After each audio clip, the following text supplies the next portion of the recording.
Hello বন্ধুরা, আজ লাঞ্চে আমি কি রান্না করব সেটা আপনাদের সঙ্গে শেয়ার করছি। আমি আজ করে নেব বিরিয়ানি।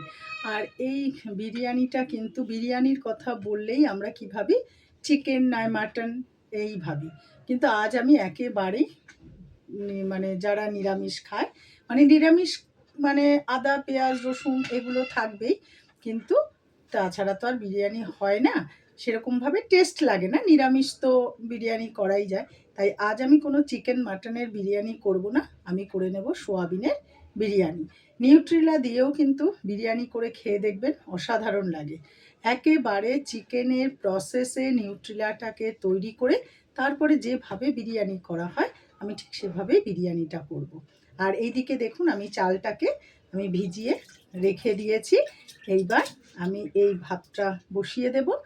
আর এইদিকে যে সোয়াবিনটা রয়েছে, আমি এই সোয়াবিনটাকে কিন্তু এবার সেদ্ধ করে নেব। সেদ্ধ করে ঠিক চিকেন যেভাবে করে আমি ঠিক সেই প্রসেসে সোয়াবিনটাকে তৈরি করে ফেলবো, তারপরে বিরিয়ানিটা করে ফেলবো। চলুন এবার আমি রান্না শুরু করি, আর আপনারা দেখতে থাকুন আমি কিভাবে নিউট্রিলার বিরিয়ানিটা তৈরি করে ফেললাম। কেননা যারা চিকেন মাটন খান না তাদেরও তো ইচ্ছা হয় বিরিয়ানি খেতে, তাই জন্যই আমি এই প্রসেসে আজকে আপনাদের সঙ্গে রান্নাটা শেয়ার করব। চলুন দেখে নিই। এবার আমি সোয়াবিনটাও সেদ্ধ করে নেব আর ভাতটাকেও তৈরি করে ফেলবো। আর ভাতের মধ্যে যা দিতে হয় জলের মধ্যে, গরম মশলা, জিরা, মরিচ, যেরকম যা কিছু দেওয়ার আমরা সবাই জানি, সেগুলোই আমি দিয়ে ভাতটাকে করে ফেলবো। আর ভাত বিরিয়ানি বলুন ফ্রাইড রাইস বলুন, ভাতটাই কিন্তু মেন। ভাতটা যদি সুন্দর না হয় না, তাহলে কিন্তু আর সেটার কোনো আনন্দই লাগে না খেতে। তাই চলুন আমি এবার ভাতটাকে বসিয়ে দেব আর নিউট্রিলাটাকেও তৈরি করে ফেলবো। বন্ধুরা, বিরিয়ানির ভাতটা কিন্তু হয়েই গেছে। এবার আমি কিন্তু গড় করে ফেলবো। দেখুন কত সুন্দরভাবে ভাতটা হয়েছে। এবার আমি গড় করে ফেলছি। এরপর আমি নিউট্রিলাটাকে তৈরি করে ফেলবো। দেখুন সোয়াবিনটাকে আমি একদম চিকেনের প্রিপারেশানে তৈরি করে ফেলেছি। একেবারে সোয়াবিনটা রেডি হয়ে গেছে। এইদিকে এবার আমি আলুটা কিন্তু ভেজে ফেলবো। আর বিরিয়ানিতে না আমি কিন্তু একটু আলুটা ভেজেই দিই। এবার আমি আলুটাকে ভেজে ফেলবো। এদিকে আমি আলুগুলোকে ভেজে ফেলেছি, এবার আমি তুলে ফেলবো। আমি ঘি দেখুন বাটিটার মধ্যে দিয়ে নিয়েছি গামলাটায়। আর এবার আমি ঘিটা গরম হয়ে গেছে, এবার আমি সমস্ত তেজপাতাগুলোকে কিন্তু এইভাবে সাজিয়ে দেব। তারপর এক এক করে লেয়ার তৈরি করে নেব। এদিকে দেখুন ভাত, আর এদিকে সোয়াবিনের তরকারিটা তো রেডি করাই আছে। এদিকে দেখুন আলু ভাজা আছে। এবার আমি সমস্ত কিছু এক এক করে লেয়ারটা দিয়ে আবার আপনাদের সঙ্গে শেয়ার করব। দেখুন এক এক করে আমি সমস্ত মশলা দিয়ে দিয়েছি। গোলমরিচ গুঁড়ো, বিরিয়ানির মশলা, এদিকে রয়েছে গোলমরিচ গুঁড়ো, বিরিয়ানি মশলা, গরম মশলা, বেরেস্তা, আলু আর হলো সোয়াবিন। আমি সমস্ত কিছু কিন্তু একটা লেয়ার দিয়ে দিয়েছি। এর ওপর দিয়ে আবারও আমি ভাত দিয়ে আবারও একটা লেয়ার ঠিক এইভাবেই তৈরি করে নেব। এখন আমি দুধের মধ্যে দিয়ে দিয়েছি সামান্য একটু হলুদ, আর এবার আমি দিয়ে দেব রোজ ওয়াটার, খুব অল্প পরিমাণেই দেব। আর এদিকে দেব কেওড়া জল,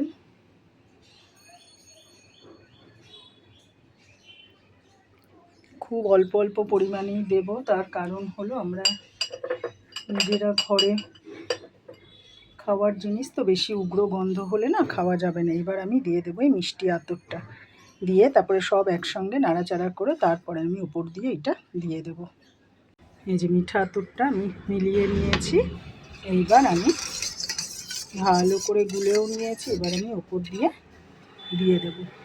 এই যে দেখুন সব লেয়ারগুলো তৈরি করে এইবার আমি এক এক করে এইভাবে পুরো দুধটাকে কিন্তু দিয়ে দেব। তারপর আমি বেশ ভালো করে মুখ আটকে রেখে দেব কিছুক্ষণ হওয়ার জন্য।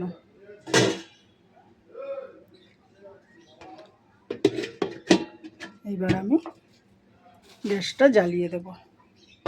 এই যে বেশ ভালো করে পাথর দিয়ে চাপা দিয়ে দিলাম। এবার আমি গ্যাসটা জ্বালিয়ে দিচ্ছি।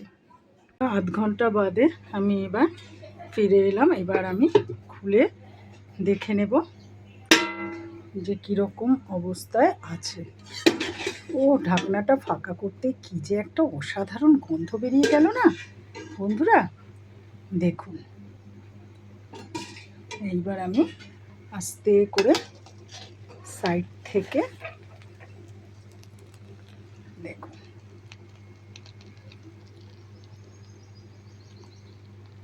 তেজপাতাগুলো এবার নিচে দিয়েছিলাম কিসের জন্য বলুন তো, যাতে কোনোভাবে ভাতটা নিচে লেগে না যায়। দেখুন,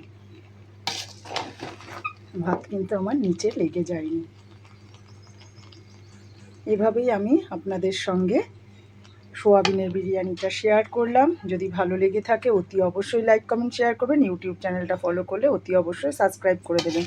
যারা চিকেন না খায় তাদেরও তো এরকম খেতে ইচ্ছা করে বলুন তো, তাই জন্যই আমি এভাবে আজকে রান্নাটা শেয়ার করলাম। এবার আমি বেড়ে ফেলছি। বন্ধুরা, আপনাদের সঙ্গে আমার একটা জিনিস শেয়ার করতে খুব ভুল হয়ে গেছে। আর এই যে ঘিটা যে আমি দিয়েছিলাম সেটা কিন্তু আর আপনাদের সঙ্গে শেয়ার করা হয়নি। তাই প্রথমে তো ঘি গরম করে দিয়েইছিলাম, তারপরে যখন আমি সমস্ত প্রলেপগুলোকে করে দেওয়ার পর যেরকম নাকি সমস্ত মশলাগুলো দিয়েছি তো তখন আমি ঘিও দিয়েছিলাম। ঘিটা আর আপনাদের সঙ্গে দেখানো হয়নি, তাই আপনারা কিন্তু আমাকে ক্ষমা করে দেবেন। ঘিটা তো অতি অবশ্যই দিতে হবে, নাহলে বিরিয়ানি একে নিরামিষ, তার মধ্যে হলো যদি ঘিও না দিই তাহলে কীরকম লাগবে খেতে। আপনাদের ঢাকনা খোলার সময় বললাম না অসাধারণ গন্ধ বেরিয়েছে, তখনই মনে হলো আপনাদের সঙ্গে মনে হয় আমার ঘিটা শেয়ার করা হয়নি, তাই এখন আমি বলে দিলাম ঘিটা কিন্তু অতি অবশ্যই দেবেন। এভাবে আপনারা কিন্তু অতি অবশ্যই করে খাবেন। যদি ভালো লেগে থাকে তাহলে কিন্তু লাইক কমেন্ট শেয়ার করবেন। ইউটিউব চ্যানেলটা ফলো করলে অতি অবশ্যই সাবস্ক্রাইব করে দেবেন। চিকেন মাটন দিয়ে তো আমরা সবসময় খেয়েই থাকি, কিন্তু এভাবেই একবার বিরিয়ানিটা করে খেয়ে দেখবেন, অসাধারণ লাগে। দেখুন, প্লেটে আমি পেঁয়াজ কেটে নিয়েছি। আর এইবার আমি বিরিয়ানিটাকে দিয়ে ফেলবো।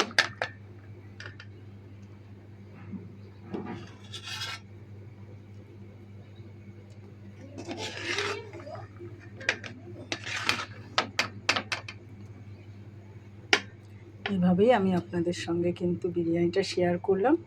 এইবার যাকে দিচ্ছি সে খেয়ে তো বলবে কেমন হয়েছে। আশা করি খুবই ভালো হয়েছে। এবার দেখুন, সামান্য নুনটাই হয়তো একটু এদিক ওদিক হতেই পারে, রান্না তো সবসময় সমান হয় না, কিন্তু আশা করি সব কিছুই ঠিক হয়েছে। এভাবেই আমি আপনাদের সঙ্গে এই নিরামিষ পেঁয়াজ মাটন চিকেন ছাড়াই বিরিয়ানিটা শেয়ার করলাম। যদি ভালো লেগে থাকে অতি অবশ্যই লাইক কমেন্ট শেয়ার করবেন। ইউটিউব চ্যানেলটা ফলো করলে অতি অবশ্যই সাবস্ক্রাইব করে দেবেন। টাটা।